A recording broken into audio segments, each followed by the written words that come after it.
Herzlich willkommen zu einer neuen Ausgabe von Crop FM. Wir stellen heute die Frage, was denn nun wirklich passierte am 3. März 2006, Whatever Happened 3/11, und mein Telefongast ist Pat Angove aus England.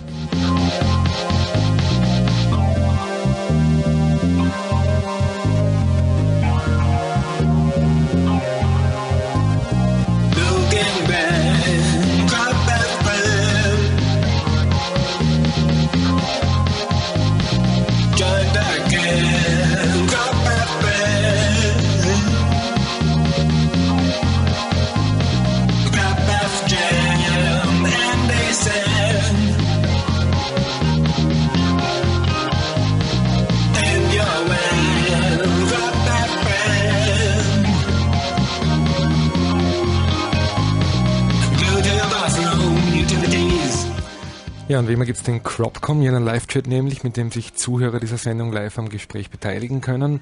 Utku aus Deutschland ist schon da, hallo. Erreichbar wie immer über die Website von CropFM, cropfm.mur.at, und dann auf Cropcom klicken und kein www davor, einfach nur cropfm.mur.at.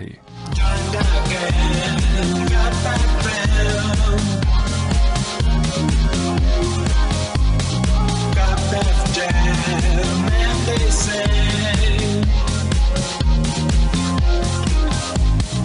and your man drop that bell, blue to your bathroom utilities, better man drop that bell.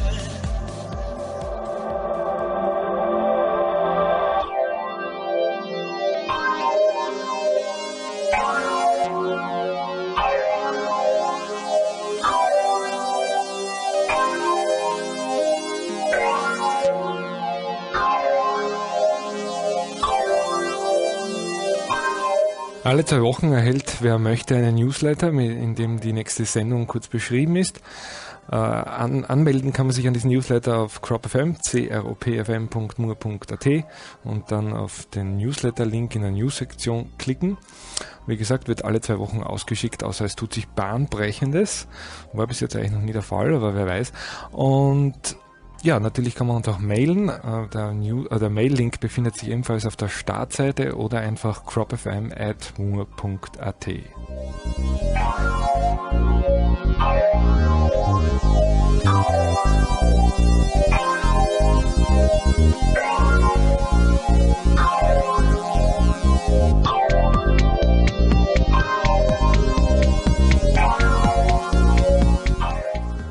Ein mysteriöses Ei fand da jemand vor fast 100 Jahren, sogar ein bisschen mehr.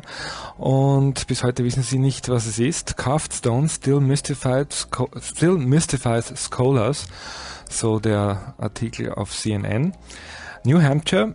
In 1872, so the story goes, workers digging a hole for a fence post near Lake Winnipesaukee in the central part of this New England state found a lump of clay that seemed out of place.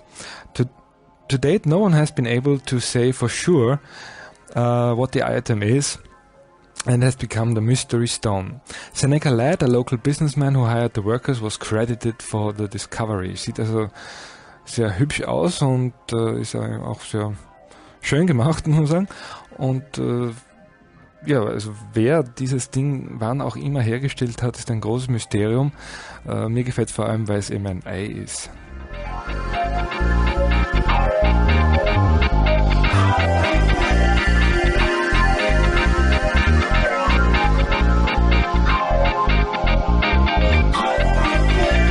Der World Jump Day war gestern.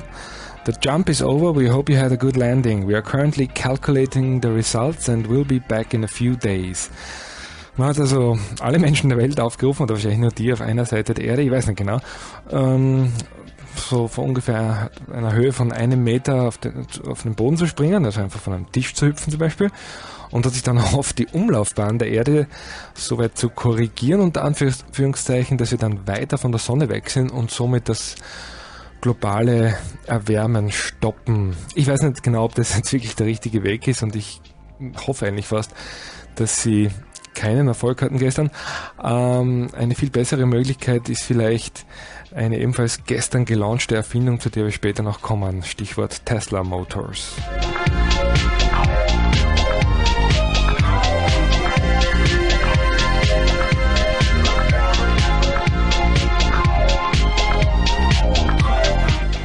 Nicht nur in Wiltshire, sondern auch in Polen und in vielen anderen Ländern gibt es Kornkreise. Dazu gab es jetzt unlängst einen Beitrag auf der ARD. Ist auch online als Real-Video anzusehen. Und es ist ein sehr interessanter Beitrag an und für sich, sehr unvoreingenommen. Und man sieht dort wirklich ausgesprochen schöne und auch sehr große Exemplare, von denen ich eigentlich noch nie was gehört oder gesehen habe. Und überhaupt scheint dieses Dorf, in dessen Nähe sich diese Kornglyphen gehäuft finden, vor allem im Sommer natürlich. Dieses Dorf ist überhaupt heimgesucht von UFO-Sichtungen etc., wie man auch in diesem Beitrag sehen kann. Und für mich stellt sich halt vor allem die Frage, wie viele unentdeckte Meisterwerke gibt es denn oder gab es denn da noch, die also in irgendeinem Land auftauchten und ja, keiner hat es wirklich interessiert.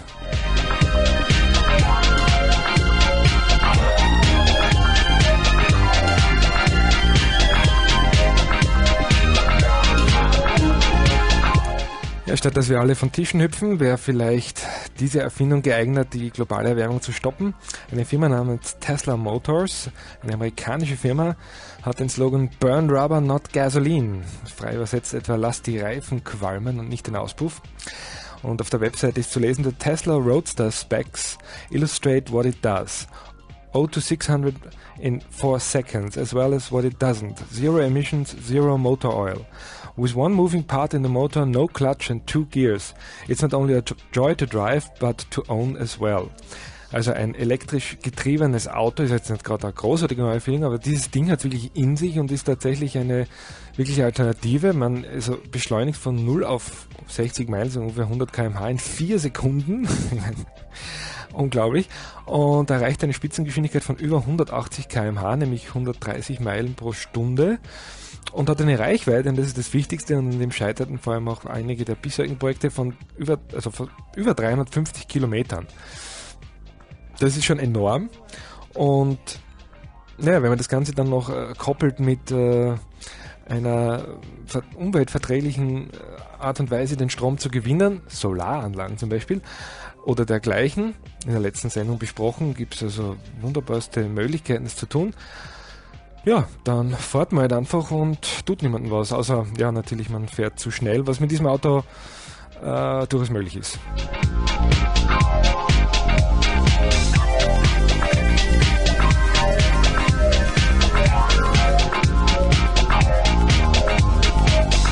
Ja, und Weird Clouds over Cedar Rapids, Iowa, so der Titel eines Artikels, der auf der Website von Linda Howe, earthfiles.com, erschienen ist.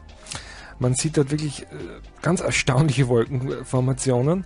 Linda Howe schreibt da, these photographs were taken by various Cedar Rapids, Iowa residents on the June 20th, 2006, who were fascinated by the weird clouds that emerged around 9:30 a.m. Central Time. KCRG TV reported the strange clouds were visible from Waterloo to southern areas of Iowa. Even more strange, there were no tornadoes or rain from the weird clouds. Wenn man sich diese Wolken anschaut, also ich meine, ich würde es nicht glauben, also wenn mir da jemand zeigt, ich würde es für einen Film halten, und dann ist aber auch nichts passiert. Also, wow, wie gesagt, also ein Bild sagt mehr als 1000 Worte.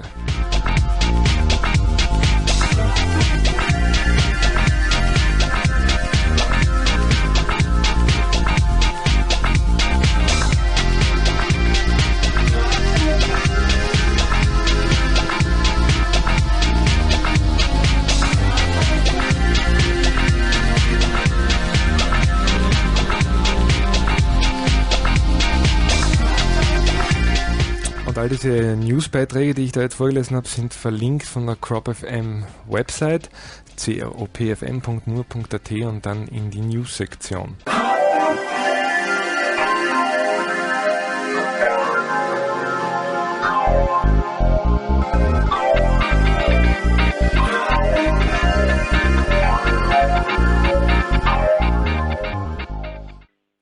Ja, bei mir heute zu Gast ist Pat Angove aus England. Hello Pat, can you hear me? Yes, I can. Great. Am I loud enough? Yes. Good. I'll just introduce you in German. Pat Angove ist seit 1994 als spirituelle Lehrerin und Heilerin tätig, war schon einmal zu Gast auf Crop FM. Da ging es um Dragon Talk, das ist eine Reihe von kleinen Büchern, die sie rausgebracht hat, die gechannelt sind. Sie hatte 1998 ein sehr starkes Initiationserlebnis und seitdem arbeitet sie für den Planeten Erde und diese Arbeit besteht vor allem darin, Menschen und den Planeten selbst im sogenannten Aufstiegsprozess zu unterstützen und um den wird es heute gehen. Hi Pat, great you took the time and glad to have you on my show again. It's great talking to you. Ah. You're just being nice. But I just said you're mainly concerned with what's the English word Aufstiegsprozess is the elevation process. Would that be a good translation, or the process? Or the ascension. Ascension, yeah, that was the word. Yes. Ascension process, and the 3rd of March this year, the 11th of March this year, sorry. I get confused with the dates being, the other way around. The 3rd of March, the 11th of March this year was a very important date. Yes. You sent out a message, and I posted this message on my website in the news section, and it kicked off a tremendous reaction from a lot of people. I never got that many emails to any news entry I posted. And so maybe let's start with what did happen on this March 11th. I mean... Okay. Basically a new energy came to the earth. And this new energy is a higher frequency energy. And the earth, for many, many centuries, has been holding quite a heavy energy for us all. And since about 1987, this energy has been getting finer and finer. But on March the 11th was a real big...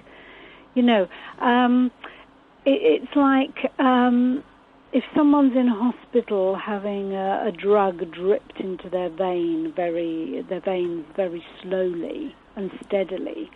This was like the drip had been turned up suddenly. Yeah? Does that make sense? Does my English make sense? Your English certainly makes sense, but a lot of people will ask themselves right now, what is the lady talking about? Absolutely. And the energy, when you say the energy, yes. what do you mean? I mean, last show we talked about free energy, where you can fuel your car with and, heat your home or cool your home, as it would be more appropriate now. But you were talking about a different kind of energy. Yes. I'm talking about an energy which really affects everybody, because when the earth held a lower frequency energy, it was very easy to stay in low frequency emotions. For example, fear, victim, anger, hate. And since the energy has been getting finer and finer, it's actually more difficult to stay in those energies. Obviously, at the moment, we're going through a period of polarization. Some manage quite well, I would say, at the moment. Yeah, well, that's the polarization. I mean, I'm sure that you've read sort of David Icke stuff and all about the Illuminati and things like that. I heard about them, yes. Right, which basically for some people, staying in that energy serves them, and bringing other people into that energy creates a negativity which once on the planet was quite at home here. Now it's not so much at home. Believe it or not, no matter what you're seeing and what kind of wars there are on the planet, it's actually becoming more and more uncomfortable for those who want to make war. Oh, that's good. I mean, I'm glad to hear that. Yeah. That's for sure. So when I understand you correctly, then you use the term energy actually as another word for consciousness. Well, the energy affects our consciousness. You see, we humans have the choice. We can be negative or positive, and we can choose. And what's happening with this energy is holding, because it's a higher, finer frequency, it means that the choice to go from negative to positive is easy. But the other way around is not so easy. Well, for a lot of people it feels just as easy as it always used to be. But I think a lot of it is because we've got the opportunity in this new frequency to clear out a lot of old stuff.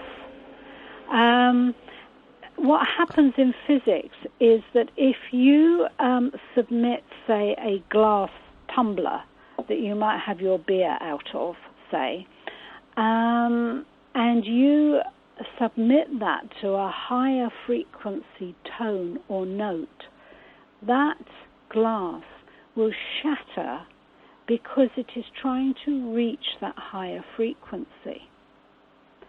So while we are trying on one level to reach that higher frequency, our stuff is going to come up. Mm-hmm. We need to get rid of all the last of our fears and anxieties and our judgments in order to be able to live comfortably in this new energy. Okay. There are a lot of tech guys listening to this show, and I'm not really sure if that's the best comparison, because I think the glass shatters not because it tries to reach a higher frequency, but because it goes into resonance. Yes. But, But that resonance is like trying to resonate at the same frequency as the higher sound. Yeah, well, but it's actually the frequency of the glass, and if the sound has the same frequency as the glass has, its own indigenous frequency, then it shatters.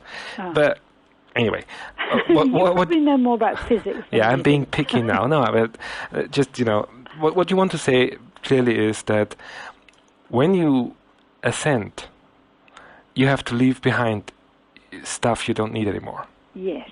Yeah. Yes. So there was a great U2 album, that was called "What You Can't Leave Behind." So you should really just take what you really need, or what really is part of your personality, or I don't know. Yeah. Well, you see, what sometimes happens, if you've got people who aren't interested in this spiritual ascension, fine, but it still affects them too. And the way it affects them might be, their relationships come up and problems come up and they have to deal with them. Or they might even find themselves going through their house and just getting rid of a lot of clutter and mess. Mm. So, it does affect us all, whether we're on a so-called spiritual path or not. I think you're right, but, I think people are acting quite strange lately, but then again, they always did. You know what I mean? The latest incident is always the one that you have in mind the clearest. So I'm not sure if people are really, or even, and including myself, are really behaving more weird than they used to, or maybe it's just that I just remember the weirdness of the recent past more than I, right. But well, it affects us in that there are more and more people now who have allergies. Now, this could be put down to all sorts of things, but really, in a sense, there's less poisons in the atmosphere than there used to be, and yet more and more people are having these allergies and having food intolerances, and this, I believe, is caused by our body, again, trying to resonate at that higher frequency and having to change diets. Mm-hmm. Now, you might say, well, that's just more people becoming more and more, sensitive. Sick. But I think we are becoming more sensitive. Yeah. Well, it could well be, yes. I mean... And I think we're becoming more sensitive in terms of our emotions, too. So it's like you can even be quicker to get upset about things than you used to get. Yeah, that's definitely me. Yeah. Lately, you know what happens? I get angry very quickly lately. Yes. Yeah. And the other thing, the other thing that happened is that, one day is just horrible, the next day is great, the next day kind of mediocre, tending to either horrible or great, and the next day is again an extreme. Yep, absolutely. Or you can have all the days in one. Yes. Yep. I also had that, yeah. Yeah, and that again is our spirit part of us understands this new energy. Our emotional and physical part of us doesn't. So our emotional and physical part is trying to catch up with the rest of us. Now, when I say we can choose to be more positive, the choice is easier. It is, because what I'm finding is I might get angrier quicker, or I might get upset quicker, but I can also get out of it quicker. Yeah. Yeah. So my mind and body is struggling. It's not that I'm just overworked. No, it's not, but it will feel like that, because don't forget that you're not just working on a physical, normal, everyday level, but there's a lot of work also going on in terms of trying to resonate with this new energy. Mm. So we're actually doing a lot more than we think we're doing. How was your day on March 11th? How was my day on March the 11th? I was actually in South Africa doing a workshop. And I was doing a workshop in a place way out in the middle of nowhere, in the bush. But what was remarkable was that this particular place has got a labyrinth built on the same model as the Chartreuse labyrinth. Labyrinth? It's the most powerful labyrinth I've ever been in. And the funny thing is that... What's a labyrinth? Sorry. Sorry, yeah? A labyrinth. A labyrinth, a maze. Ah, I see. Yeah? Okay, an Irrgarten. And what's amazing is that in the first of a lot of synchronicities is that the date of March the 11th came to me. I didn't even know that I would be doing this workshop in this particular place at that time.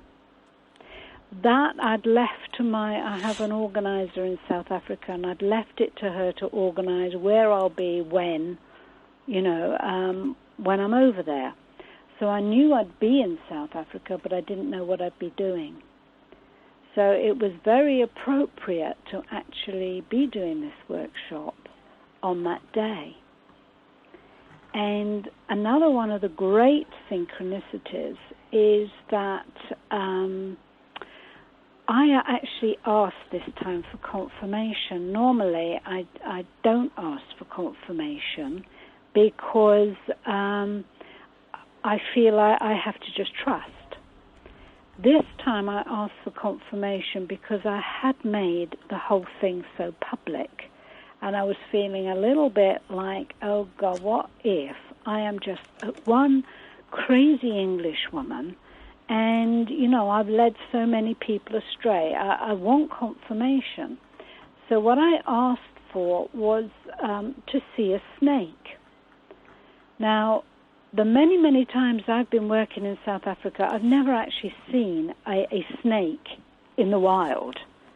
I've seen tracks, and I've seen a tail disappearing into the bush. I've never seen a snake. The very, very next day, we're sitting on the lawn, just really saying goodbye. It was right at the end of the workshop, and suddenly I just saw this snake. And at first I thought it was a lizard, but then it was far too long. And I said to the group, oh, there's a snake, and 2 or 3 of the more braver people went over to have a look, and they came back to the circle and said, you know, that's one of South Africa's most beautiful snakes, and it's non-poisonous. So I really felt I'd been given a gift, you know, and for me it was real confirmation. Yeah, and for people like me who don't believe in coincidences, that's a quite strong sign, I would say. Well, I felt it was, yes. Yeah. So, I mean, you said you led so many people astray. I mean, the message... Well, I thought I had. The message is still posted, and you also sent it out in German, so anyone who wants to read it can do so. It's linked up from the show, or later in past shows. And what did you tell people to do? Water played a big role there. Yes, and this was because it was while I was in South Africa. I was taken into Kruger National Park, and I came to this wonderful hill, but I felt a very, very powerful energy from this hill, and when I kind of looked at it, I could really sense like the ancestors were standing on this hill, you see. And they told me that I must, you know, they didn't exactly say send it out on email, but they sort of said you must get as many people as possible to anchor in this new energy. So that's when the idea to email everybody came from. It was while I was in South Africa. And so I asked if I could go and see the labyrinth that I would be working with. And when I went to see the labyrinth, and this is another incredible synchronicity, was I went down to the labyrinth, which is in a canyon, and there were high walls of a mountain around. And when I looked up at this wall, I could see, not physically, spiritually, I could see a warrior standing there. And this warrior said that we must use the water. And so I sort of said, why? And he just said, water is the carrier of the message. And it was only when I got back from South Africa, I actually bought one of Dr. Emoto's books. And I opened the first page, and there on the page was, you know, water is the carrier of messages. So for me, that again was great confirmation that, you know, what we did was absolutely right. So water would be a good choice to transfer this kind of information. I mean, what Dr. Emoto does is he transfers all kind of information onto water, which seems to be very receptible. Yes. And we are consisting of mostly water. Mm. We are bags of mostly That's water. Right. And of course, right next to this labyrinth, between the mountainside and the labyrinth, is a river, a very small river, you know, but a little river. So I thought, well, that's great. We'll do we'll do whatever we have to do, and then we'll all go and jump in this river, which is what we did. But not only that, but everywhere I've gone this year, people keep taking me to rivers. Mm. You know, and in South Africa, they'd had so much rain that all the rivers were swollen, and I kept being taken to all these different rivers, finding myself channeling a blessing. And now I've just come back from Munich, where I was taken to another river. So it's like I just keep being taken to water. You know, I had actually, every year I've been doing a dolphin swim in October or November in South Africa, well, in Mozambique. And I cancelled it all last year. I said I weren't going to do any more. I did the one last year and said I won't do any more.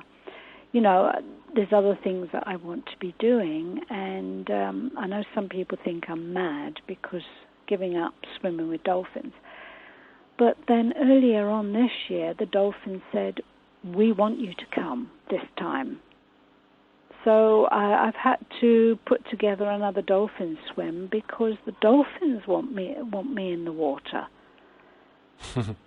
So there's something about water which I don't quite understand yet, and I don't really know, but it's like this whole year. Because when we did Earth Connections in June in Cornwall here, we were told to connect with the sea. So there's a lot of work going on with water at the moment. Yeah. Well, water is a big mystery, and Yes. It was a subject on this show for many, many times. Yes.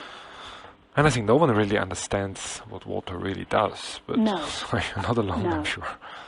But it's just funny that this year, more than any other year, I keep being taken to water, keep being told to go to water, keep taking groups of people to water, email people to say, you know, after you've done this, go and soak yourself in water, do something with water, you know. And I even have one poor woman, she emailed me, and she's got a very bad illness, it's terminal. And that day she felt really bad, and she couldn't get out of bed. So she stayed in bed, and then later on that evening she did a little ritual in her apartment, put her hands in a bowl of water, and then threw the water over the balcony to the earth. And I just think that that's so lovely. You know, it was like, it doesn't matter how ill you are, people actually did it. You say that on this day you were asked by various entities to help anchor in this new energy. Yes. Did it go well, or I mean? It went very well. Yes, wow. It was fantastic. Okay. And judging by some of the emails that I got afterwards, I think it was fantastic for a lot of people that day. Yeah, that would have been my next question. I mean, what other reactions did you get? Oh, I got loads of reactions. I mean, I got emails from all over the world, you know, from people saying we were swimming in the water around Kenya, you know, and our minds got just brought back to this new energy. I had people I've even had people that didn't get the email and emailed me later when they found out about it and said, wow, that is so strange because that whole day I kept being drawn to water, and that whole day I kept feeling something new is about to happen. Well, that's interesting. Yeah, that's surely if someone hasn't got the information beforehand and that's right. Felt something going on. I mean, you know.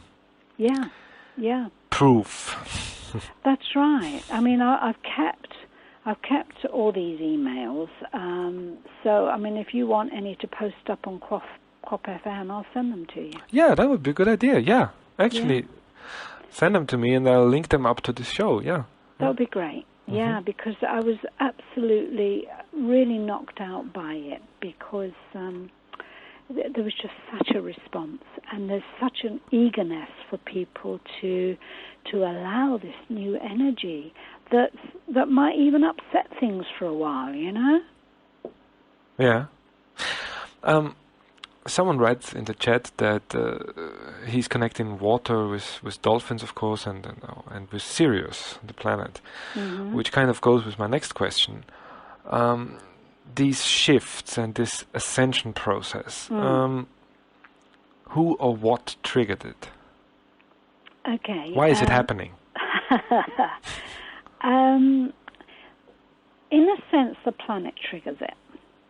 Okay, but also it's our highest purpose. So there's a kind of, if you like, a blueprint that is laid down. How can I?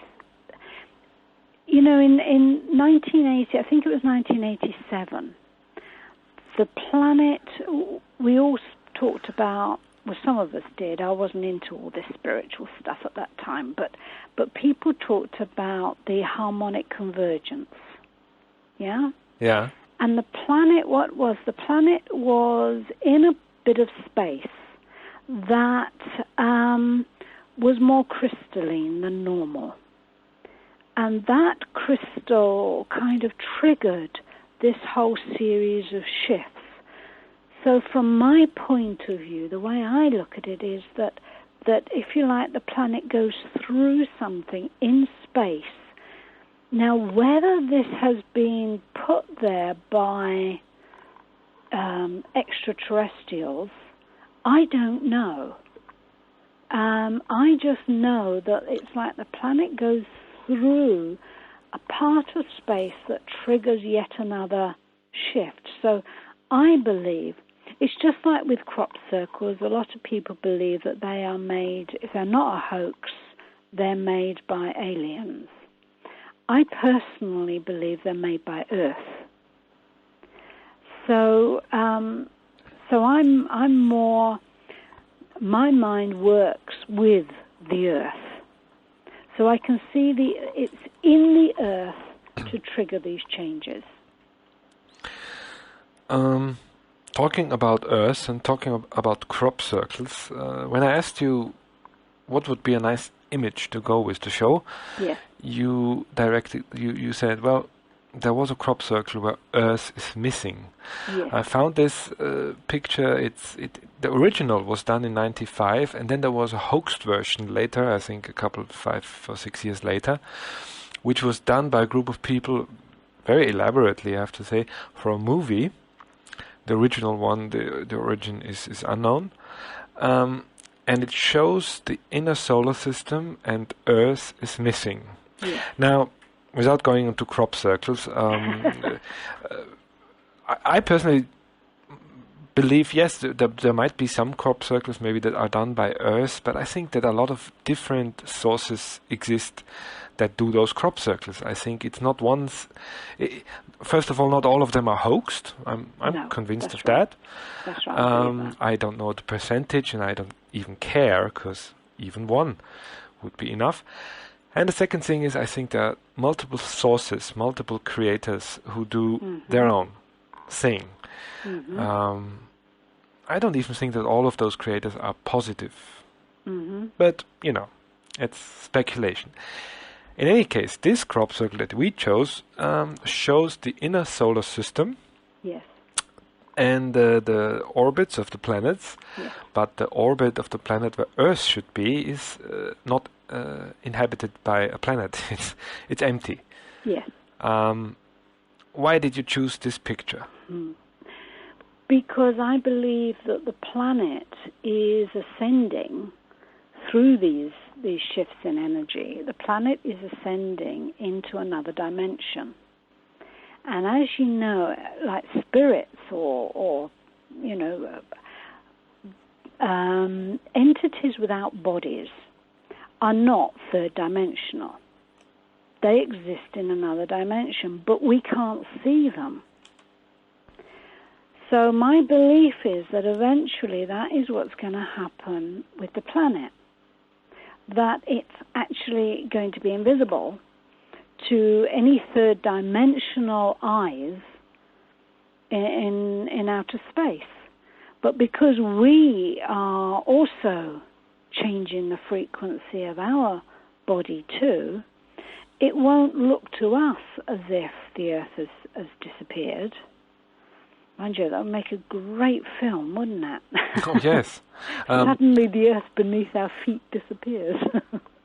So once we meet aliens out there, and we tell them where you come, they ask us where you come from, we say, well, Earth, and they say, it disappeared. So well, only if they've got third dimensional eyes. Yes, yeah, I mean, obviously.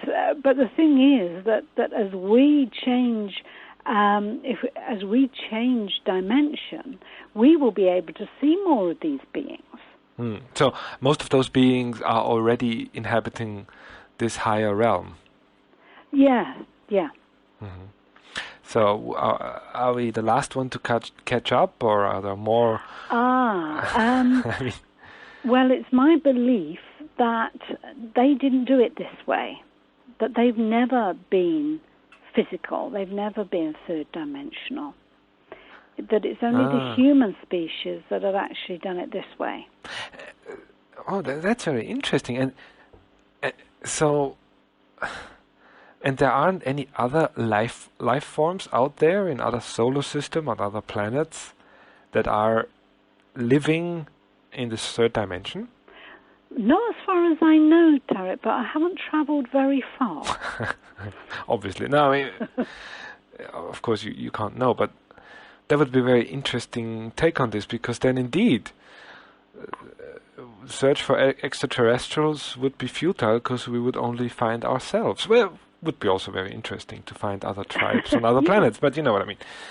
Well, the search for extraterrestrials is done on a third dimensional level, which is why it's very hard to find them.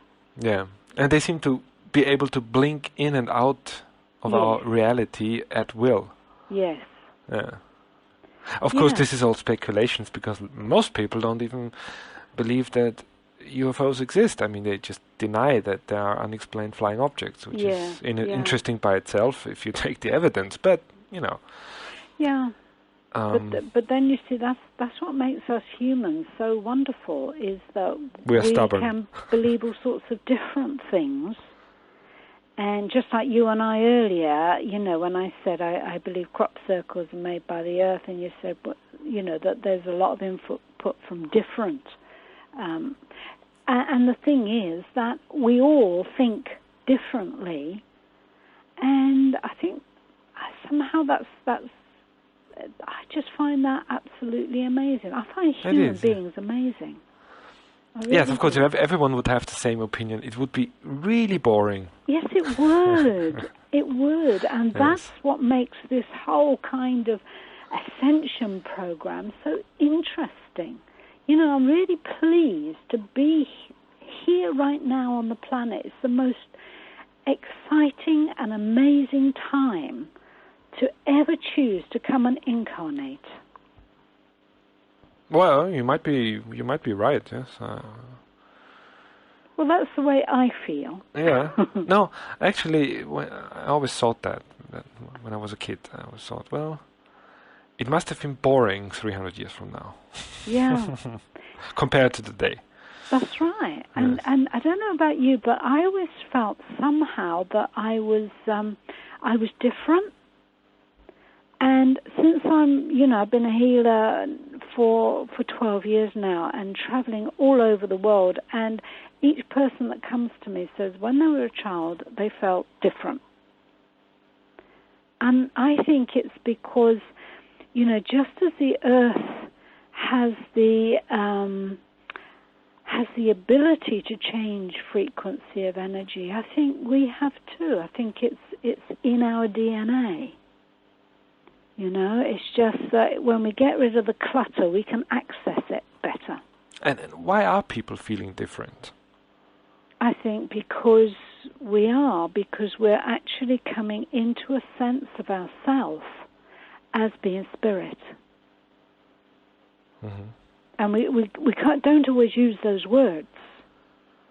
But, you know, there's so many people. It was like... it was like I was in a hotel the other day. I was in a hotel just making inquiries about using the hotel. And these two businessmen come in, and normally they shake hands, don't they? Well, these two businessmen in suits hugged each other. Now, that to me was a sign of the changes. And each one of us, we feel different because we have that ability to change so much. It's like we're taking a huge evolutionary step in such a small space of time. And I think that's really exciting. It is, yes. I mean, if that's what's happening, but Can you speak up a bit? You're yes, it is. quiet. I'm saying yes, it is. It is amazing. If that is what's happening, but whatever is happening, I mean, we're living in amazing times. That's. Yes. I think you can't argue about that. Absolutely. You said that when I asked you about what or who triggers this, that Earth is moving into a more crystalline space. I mean, no, that's what happened in 1987 with the harmonic convergence. But that's not what's happening now. It's just different parts of space, which I think holds triggers for the Earth. There was a lot of chatter going on. Sorry, there was a lot of chatter going on a couple of years ago that we are moving in this kind of energy ring that we move in and out to regularly, every 26,000 years. And I was quite fascinated by this myth, as I would call it. And this sounds very much similar. The German word was Photonenstrahlring or something, and there was a guy called Sheldon Neidl who wrote books, and many others. You Becoming a Galactic Human was this. Oh, yes. Did you hear about it? I've heard. I've actually got the book. I've just never read it yet. I read it, and I have to say, it's an amazing book. I can really recommend it. I mean, it's. I will read it then. Yeah, it is amazing. I mean, by that time, it was, because it was totally different. This was 95. I mean, it was like, whoa, what's this man talking about? Yeah. But, interesting. Yeah. I mean, a nuthead, some would call him, but, an entertaining nuthead for sure. But, I mean, I'm sure Galileo was called mad. Yes, no, of course. I actually didn't read this news entry, but Van Gogh, for example, he did some pictures about spirals. And those spirals were physically, mathematically exact spirals. Wow. In some way, it is described in this article, which is linked up. And they found out about this now because someone took the time to calculate what he painted there. It's just a painting, and you see those huge stars, and these are really mathematically correct depictions of such figures. And while he was doing those paintings, he was in a state of, he was just going crazy. He fainted, and in modern days they would put him into a hospital and put him on tranquilizers. Yes. So I wonder how many Van Goghs are sitting in hospitals now, being tranquilized instead of painting. I've always wondered that. I had somebody I knew who was taken into a hospital and given tranquilizers, and I went to visit her, and she showed me drawings and poems that she had been doing. They were very similar to drawings and poems I had been writing at the time. And I just thought the only difference between she and me is that I kept talking to people about it and I kept quiet about it. Yeah. Probably a smart thing to do, and that's why so many people don't talk about their amazing experiences they have. No, that's right. Yeah. That's right. And those people who don't have those experiences then go, well, you're just a nuthead. I mean, it's easy for them, But some of them get struck by lightning after that. I mean, metaphorically speaking. Yes. And then they go, oops, well, this weird guy told me such things, and now I'm seeing them as well. That's right, that's right. Well, even my brother a few years ago rang me up and he said, please help me. He said, every time I'm talking to people, these words are coming out of my mouth, but it's not me. Oh, boy. So, and he'd never heard of channeling or anything like that. Yeah. I mean, he felt better once he could put a name to it. But it's incredible just how people are changing. And I think they need to change, because when I take a look at at the news lately, and I have to say they stress me out a bit. Yes. Not only because a lot of my family lives in the Mideast, Yes. they live all around those places where they throw bombs. Yeah. But also because it's just frightening. I mean, Iran is gearing up, and Hezbollah and all those countries, Syria, who is armed incredibly. I mean, they got an arsenal. They could shoot rockets at Israel for the next 1,000 years, and if no one stops them, that's what they're gonna do, and Israel's gonna shoot back, and eventually, I mean, someone is gonna use a nuclear weapon down there. Yep. Yeah. Bad thing, isn't it? I mean, so what do you think? I think the more that we can gather in groups, the more that we can connect with water right now, and the more that we can put sort of thoughts of peace, then for me it's an energy thing. We have to change the collective consciousness. And I think the way to do that is we use water to carry the message. We get as many people as possible involved in it, because I think it can change the collective consciousness. And once we've done that, it's like war will be so outdated, it will be so what we do not want, that it will have to change. Governments will be forced to change by their own people.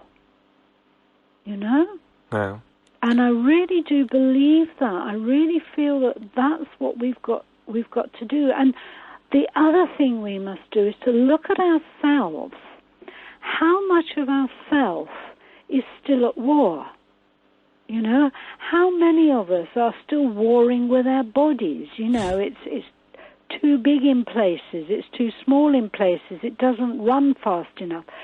So we are still holding war because energetically we are still at war with our neighbors, with ourselves, with our relationships. When we can stop being at war, then the earth can stop being at war. Actually, that's a very great aspect, or a great take on the whole thing, because a lot of people, including myself, you look at the news, you look at the world, and you go like, what can I do? But what you are saying now, if I understand you correctly, is by changing yourself, you will change the world, and and that's the only thing I can control, really, is myself. Yes. So that's actually, for me, a very hopeful thought, that the only thing I can do is I should do, is actually also the only thing I can do, and that's changing my inner workings. And I believe I will die believing that, because I really feel that is the way to do it. And because we are also left feeling so helpless, just putting our own personal war aside and sitting peacefully by the sea or by a river, that also gives us something to do. So we've got two things to do. We've got the inner work and we've got the outer work. Mm-hmm. Someone in the chat poses asks a very interesting question, I think. He says, shouldn't an evolutionary step as this, a big evolutionary step as this, shouldn't it be felt more strongly? I mean, why are people sitting here wondering, well, is there really a shift happening, or am I just overworked? Why isn't this obvious? I've been told to write a book about this, and to write it in such a way that people actually believe it. I tell you that would be great. Yeah, but it's like, how am I going to do that?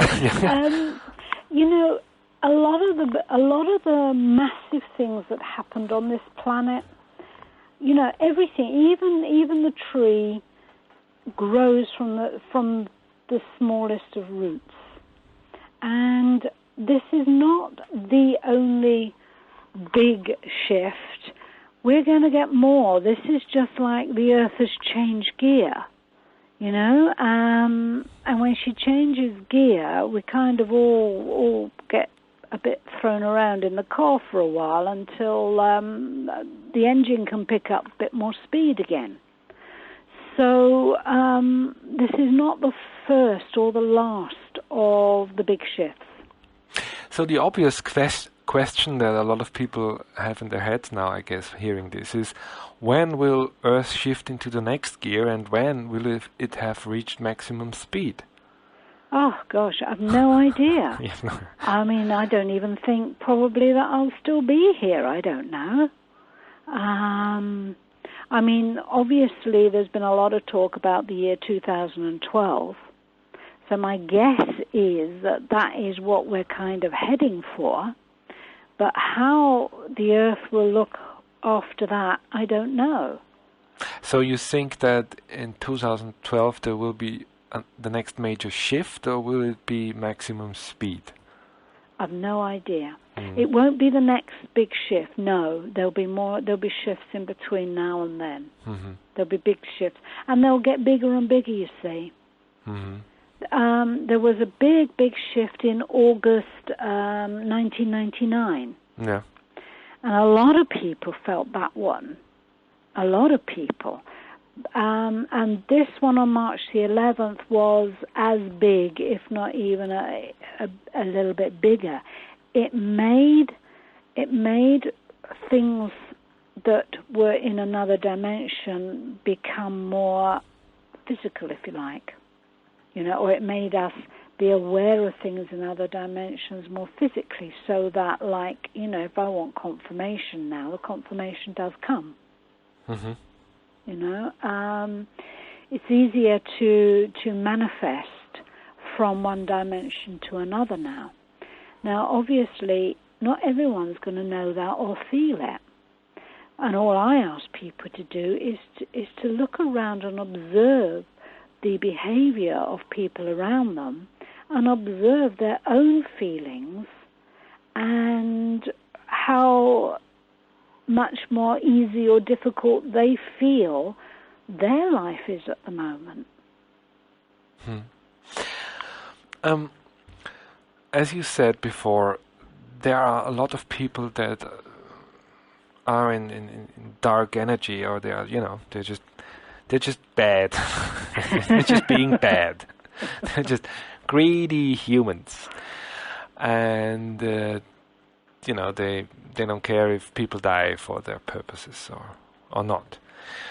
And you also mentioned the Illuminati and all those other myths, I would call them, because you don't really know about those people, because they are secret societies, and I think all those societies that are not secret anymore, because all the world talks about them, are not the real deal. I mean, right. Anyway, they are in control, and their grip is tight. So is the only way that we can change this? What else can we do than change? I mean, obviously that's a big task, changing yourself, getting at peace with your body and so on. I mean, I'm surely, I have enough to do doing that. I mean, but will that be enough to convince those people that they should stop doing what they're doing, or what else can be done? I mean, in this higher energy, we can. Let me put it this way, Tarek. We've had a certain matrix that the Earth has. The Earth is the flesh, and the matrix is the frame. Yeah. Mm-hmm. Now we have a different matrix. So, what do you want to put on the walls of the frame? What do you want to see in the new matrix? You see, all the while that we are afraid and thinking about war and about all these nasty people, we are actually putting energy into that. Now, I'm not saying we ignore it, but we don't give it the power of our fear. Let's build the walls of this new matrix with something that's different. You know, it's almost like we're children that have been given some coloured pencils and a plain sheet of paper. How do we want to see our planet? Because again, it's energy. I want to see a planet where everything on this planet is held sacred, including each human being. That's what I am imprinting on this new energy. I am imprinting my own belief that we can do this. And that's why I think being close to water is so important, because then we imprint that water too. You know? Our feelings of peace, our visions for a planet that where everything is sacred, where everything can be nurtured and loved, can be imprinted into this new energy matrix. Although this trend is subsiding lately, I would say, but still a lot of people think that at the end, when we come close to self-destruction, especially in the Christian community, there will be, and now you could say the hand of God, or you can say space aliens. If you talk to Christians, you would say the hand of God. If you talk to New Age freaks, you say space aliens, coming down from above, fixing it, just... Will that ever happen? I don't believe it. You see, have you read a book by Greg Braden, The Isaiah Effect? No. Right. Well, what he is saying is that Isaiah, one of the great prophets, and Edgar Casey, and a lot of these prophets, they've prophesied like death and destruction, and then after that we get to a planet or really, beauty and peace. But what Greg is saying is it's two different realities. And he goes a long way in the book to prove his point. Two different realities, which one are we choosing? We can choose the one that's death and destruction, or we can choose the one that's peace and love. The land of plenty, the land of milk and honey. All right. Now, if someone would really like to go to the land of milk and honey, but he's just in this emotional distress. And he feels all this anger and this war within him. Yeah. Now, where can he get help from? Well, his own soul self will help him, because what his soul self will do is to create scenarios that bring all his stuff up, where he can then let it go. And he can let it go in all sorts of ways. If he remembers that he has a soul self, then he can just give a lot of it to his soul self. And in doing that, it just changes the energy. So you have to start communicating with your higher self. Yes, because it's the higher self that knows where we're going. But what if the higher self can't hear you, or you can't hear the higher self? Oh, no, that's impossible. It's impossible. Oh, okay. If you speak to your body, even though you may be deaf, your body will hear you. Yeah.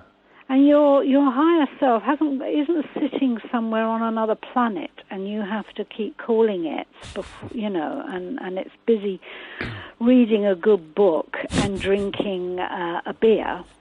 Can't be bothered to listen to you. Your higher self is a part of you. So it's not far away. It's right there within you. And when you take the time just to feel inside yourself, you can even feel it.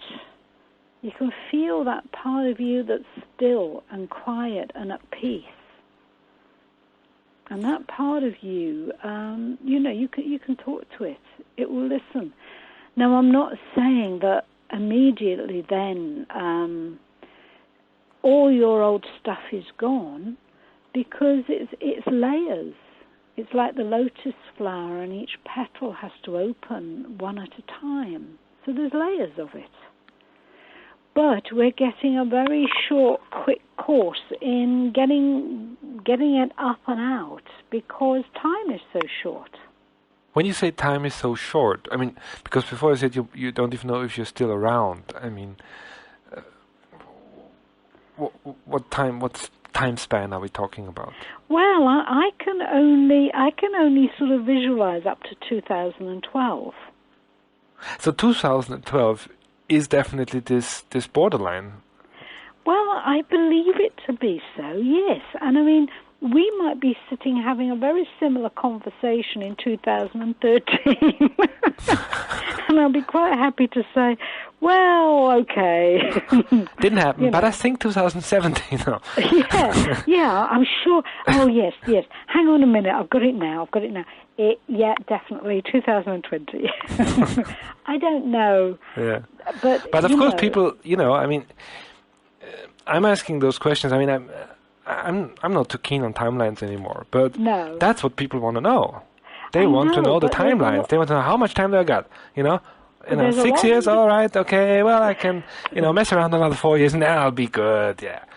Well, there's a lot of indication that 2012 is a special time. So I'm just going with that. I mean, it's the end of the Mayan calendar for Earth, and there's a lot of other things. And I just kind of feel that's going to be a special time. Now, we're all working so hard, and the Earth is working so hard in getting higher frequency energy. I mean, why would she want to do that? And us being so rushed, why, if there isn't some kind of time factor in this? Yes, you're right, yeah, of course, but this time factor can't really, I mean, I think it can't really be determined anymore, because it's dependent on literally every one of us, That's right. So, and it always has been. Yeah. Oh, yes, that's right. And I am sure that we're not going to suddenly, in 2012, one night go to sleep, the next day wake up and everything's different. It's Christmas. I think it's going to become a gradual thing. And we're still going to have very skeptical people in 2012 or even 2020 saying, well, what shift? Oh, no. Oh, yeah, but I mean, as long as the rest of us are having a really great time, doesn't matter. Yeah. I mean, the thing is that if we can live our life peacefully with joy and love, I don't think I want a lot else. I don't personally. I mean, as long as we just get our act together, I don't care if it's a shift or whatever. I mean, it's just let's just don't blow us up, and let's just use technology wise, and let's travel to the stars and be explorers. It's fine. It's great. It's amazing. But I sometimes get the feeling, well, we will blow up ourselves, which would be so stupid. Well, I don't know whether we'll blow ourselves up or not. All I know is that for me, I'm creating a reality where that doesn't happen. I think that we are all creators. And just like we create war and we create hate and we create divisions and separation, so we can uncreate those things. And it's up to each one of us individually. Yeah. And if we need help, then it's all around us. That's what you're saying. I think the Earth holds a lot of the answers. And, for example, if you're feeling really afraid of what's happening in the Middle East, go out into nature. Feel the trees. Feel that sense of peace. So even Earth can help you. Your higher self or your soul can also help you. You will find, if you really, really want help, you will find even the next door neighbor will say something to you which suddenly resonates. Yeah, such things happen all the time, Yeah. So, all the way around, there is help there. Absolutely. Yeah. There's some really good books as well. So, really, I think we have as much help. Well, we need it. But, it's there. And interestingly enough, you don't mention people like yourself. I mean, you and other people... You're also there too. I'm always the last one to mention me. No, but I think yes. the work that you do, that work that Elke Václavicek does, and yes. thousands of other people, yeah, if not millions, I don't know, consciously or unconsciously, I mean, is also kind of, you try to help people in their essential process. That's what you write on your website. So that's right. And I'm quite happy if people want to email me, but it has to be in English, I'm afraid. Yeah, do you want to give out your email address? Or? Yeah. Do you want to... Go on. It's New Gaia. So that's new like new, and Gaia, Gaia. That's it. As a Gaia. Yeah. Punkt. Yeah. Network. Yeah. At virgin.net. So newgaia.network@virgin.net. That's it. All right, then I can also put it up on the website. Great. And there was something else I was going to say too, and I've forgotten. No, it's gone. Well, it's gone. We'll come back if it's... Yes, well, I will try also to get this book written. Yes, so you're writing a book that will actually make people believe that they're in the midst of great change. That's what it's supposed to be. In case they haven't read the news. But that's what I was going to say. That's what I was going to say, Tarek. All the energy is on the bad news. You put the TV on, and it's all bad news, bad news, bad news. If we had a more balanced news, even if it was double the time, and we actually then focused on people like Elke and myself, and all the thousands of people who are trying to help each other, then we would feel that things were more in balance. So I'm just saying this because news reporting is very out of balance right now. We mustn't forget that each day there are thousands of really good things that we are doing for each other too. I think there should be a goodnews.com. I think so too, yes. That would be the balance to CNN. I mean, nice website and good information, or any other one. I mean, that's right. ORF website, great. Lots of news websites, really good news. Yeah.